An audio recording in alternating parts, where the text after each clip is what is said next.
Bəstəkar yaradıcılığının tədqiqi. Musiqi hələ insanlar dünyaya gəlməzdən əvvəldə təbiətin özündə mövcud idi. Quşların ötməsinin, dənizin dalğasının və ya küləyin səsinin bir musiqi olmadığını kim iddia edə bilər? Bu nəzərlə baxdıqda bəşər övladı musiqini ancaq kəşf edə bilər. Sonsuz bir musiqi vəsaiti təbiətdə hazır şəkildə həmişə var idi. Bəşər övladı yalnız onu kəşf etdi və onu zaman-zaman inkişaf etdirdi.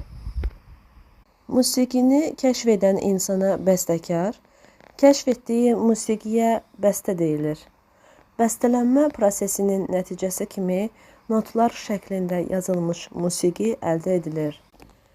Notların tərtibi əl ilə və ya kompüterlə yerinə yetirilə bilər. Musiqi bəstələmək mürəkkəb peşə olub, böyük bilik və istedad tələb edir. Bunun üçün bəstəkarın harmoniya, polifoniya, orkestrləşmə, musiqi formaları, hər hansı bir musiqi alətində çalmaq bacarığı olmalıdır. Bəstəkar yaradıcılığının tədqiqi, musiqişünaslığın tədqiqi müxtəlif ölkələrin milli dəyərlərinin qorunub saxlanılması, araşdırılması və eyni bəstəkar nəslinin tərbiyəsi baxımından böyük əhəmiyyət kəsb edir. Bəstəkarın yaşadığı dövrdə olan siyasi, iqtisadi, sosial vəziyyət, həmçinin dövrdə olan cərəyanlar bəstəkar yaradıcılığına böyük təsir göstərir. Bəstəkar yaradıcılığında həm klassik, həm də yeni janrlar yer alır.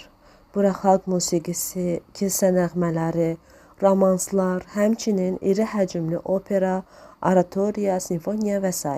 kimi janrlar daxildir. Ancaq bəstəkar hər hansı yeni bir janr icad edirsə, bu halda janrın xüsusiyyətlərini dərhal müəyyən etmək çətindir. Misal üçün, Mendelssohn'un sözsüz mahnılarını qeyd edə bilərik. Bəstəkarlar həm də ifaçı olduqlarından yaradıcılıqlarında improvizasiyalara geniş yer vermişlər.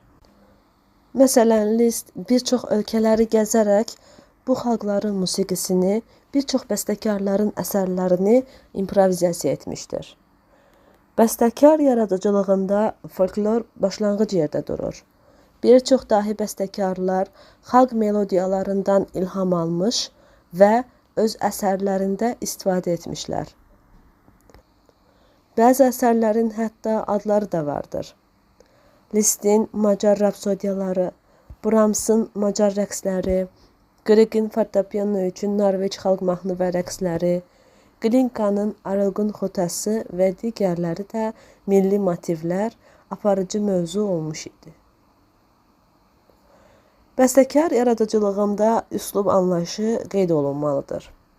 Bəstəkarlar klassik yaradıcılığından bəhrələnmiş və peşəkarlıq dərəcəsinə çatdıqdan sonra üslublarını özləri yaratmışdır.